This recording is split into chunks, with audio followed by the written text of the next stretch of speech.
Hi everyone, this is a tutorial for picking up stitches around a neck hole to make an I-cord neckband. So here I've got the Lake Isle T and I'm just going to demonstrate how to pick up those stitches neatly and then how to work the I-cord bind off all the way around. So the pattern recommends starting at the back right hand side of the neck, and then you're picking up 6 in every 7 stitches along the back of the neck. So I'll show you what that looks like first of all. So hopefully you can see here the cast on stitches along the back of the neck, and what I'm looking to do is to identify each V of these stitches, and then I want to pick up and knit into 6 and then skip the 7th, so that I'm picking up 6 in every 7 stitches. So I'm going to start here with my first stitch. There's number 2.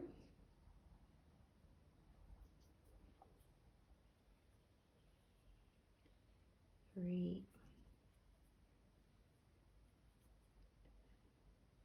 4, 5. And then here you've got 2 options. So one option is to pick up into the 6th and then skip the 7th, and that usually looks really neat. Because I'm working with white yarn here, I'm going to do something slightly different because white yarn is very unforgiving. So this is an alternative option. So I've got stitches 6 and 7 here. And to try to avoid having an obvious gap, if I pick up into the middle of 6, skip 7 altogether, and then move on to the first stitch of the next group of 7, I'm going to have quite a gap there. So what I'm going to do instead is I'm going to pick up in the space in between stitches 6 and 7. So I'm going to go for this space here, which is kind of the inverted V between 6 and 7. And pick up into the middle of that space instead, which means that these stitches is just slightly more equally spaced. I skip 7 and then I pick up into the start of stitch 1 again. And you're going to repeat that all the way along the back of the neck, and then I'm going to show you how to neatly pick up down the front side. It's a little bit trickier there because you're picking up where there's been some shaping worked. Okay, so I'll show you that bit next. Okay, so I've picked up all the way along the back of the neck. I'm ready now to move on to picking up stitches down the front. And you can see I've got a straight section first, and then I've got some shaping that has been worked to curve that neckline around to the front. So first of all, where it is just a straight section, all I'm looking to identify is sort of one row of stitches in from the very edge. So you can see the first stitch right there, and I'm wanting to pick up in the space between that first stitch. That one's quite tight because it's the picked up stitch. There we go. Okay, and then after that I'm just going to aim to follow, and here you're picking up into every stitch rather than sort of 6 in 7 or whatever it was before. So you're just looking to follow that line, that column of knit stitches, picking up between the first and the second stitches on every row down this section here. It's really important to maintain that neat line of a neat column of stitches next to where you're picking up. You don't want to accidentally start picking up into that row. It will look untidy. So keep picking up one stitch in every row, and then I'll show you what to do when you reach the shaping. Okay, so you can see that I have reached the shaping. Can you see that change in going from that single column of stitches that we were following previously? We've now got this shaping here. And all we're aiming to do here is to pick up as neatly as possible around that shaping. And so I've got one more stitch there to pick up into before I reach the shaping, and then I just need to make a decision about whether I'm going to pick up where I'm going to pick up these stitches. Now if I just go for these obvious holes here, there is a danger that those holes then becomes further stretched out and more noticeable than we really want them to be. So what I would recommend here is where you've got the shaping, you're going to move sort of slightly further in, half a stitch further in. So rather than picking up one stitch in from the very edge of your fabric, it's 1.5 stitches in, and you're going to pick up into the middle of those stitches where the shaping has been worked. And the good thing about picking up into those stitches is that it tends to be quite tight as well because of the way the increases have been worked. So I picked up into 1.5 stitches in from this edge, and what that means is that any kind of shaping, the way you can see, for example here where the shaping has been worked, that will ultimately be hidden by the I-cord edge that you're going to work, and it ends up looking really nice and tidy. So I'm picking up here 1.5 stitches in, which just helps to hide that those shaping stitches that you've worked into the front. And you'll keep doing that until you reach the front. You'll pick up along the front, and then you'll repeat the same process for the other half of the neckband. So I'm going to do that, and then I'll show you how to work the I-cord.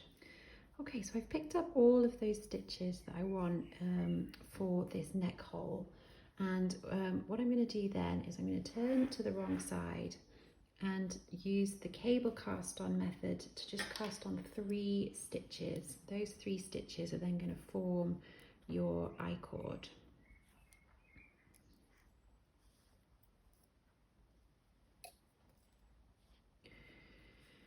Okay, so I've turned to the wrong side. I'm going to use the cable cast on method to cast on 3 stitches. 1, 2, 3.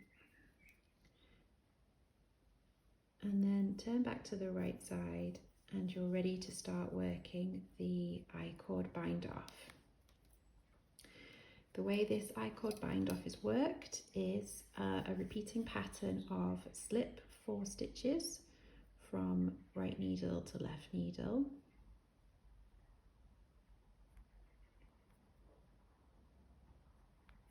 There's 4.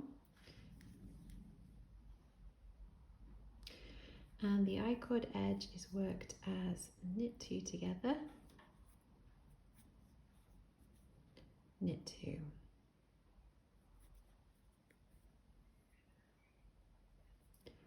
And you repeat that pattern all the way around your neck hole until you've worked this bind off on every stitch. So each time you slip 4 stitches back to the left needle, knit 2 together, knit 2.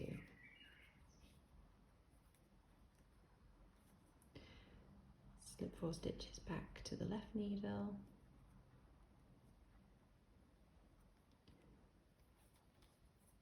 knit 2 together, knit 2.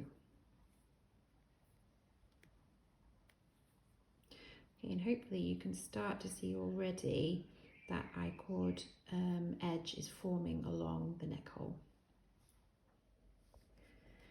Okay, so I've been working the bind off pretty much back to the right hand shoulder. I've just got my last stitch to bind off,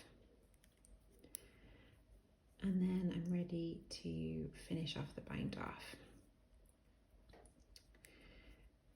Okay, so it says to slip 3 stitches from right needle to left needle, and then you cut your yarn, and then you're going to just sew in the end so that the I-cord has a really neat finish, so that the end and the start are joined together in effect. Now you'll notice here that my bind off is quite loose. That's simply because where I started picking up these stitches, that end is not yet attached. It hasn't been woven in, but if you pull on that end, you'll see it just it secures those stitches in place.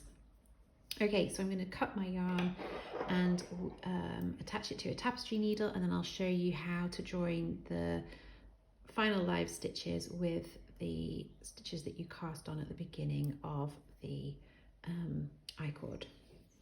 Okay, so I'm going to start with the first stitch on my left needle. I'm going to come into this stitch purlwise and let that stitch drop from the needle.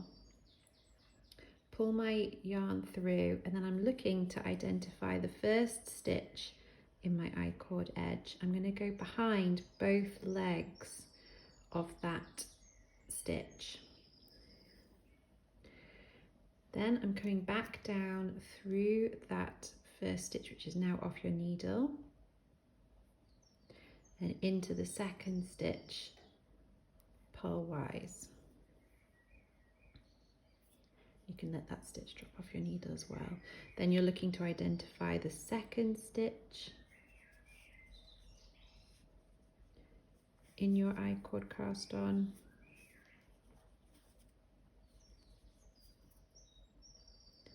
And go through behind both legs of that stitch. Back through that second stitch on your knee, that's off your needle, and into the third stitch. And then you're looking for the third stitch of the I-cord edge. Go behind both legs of that third stitch. And then back in through that third stitch. Now, one thing you might find, well, a couple of things actually. One is that that tail is still loose, so you need to pull that tight to make sure that those stitches are snug. And then when you weave in this final end, if you have a small space here where that I-cord stitch is obviously not attached to anything because it's a duplicate stitch, well, a Kitchener stitch that you've just added, you can just use this tail end just to tidy up that little area there. But that is how you work the I-cord for the neck hole of the Lake ILT. And as you can see, it gives a really neat finish, especially around this where you had this neckline shaping. It just hides it really nicely and gives a lovely finish to the garment. Okay, I hope that helps.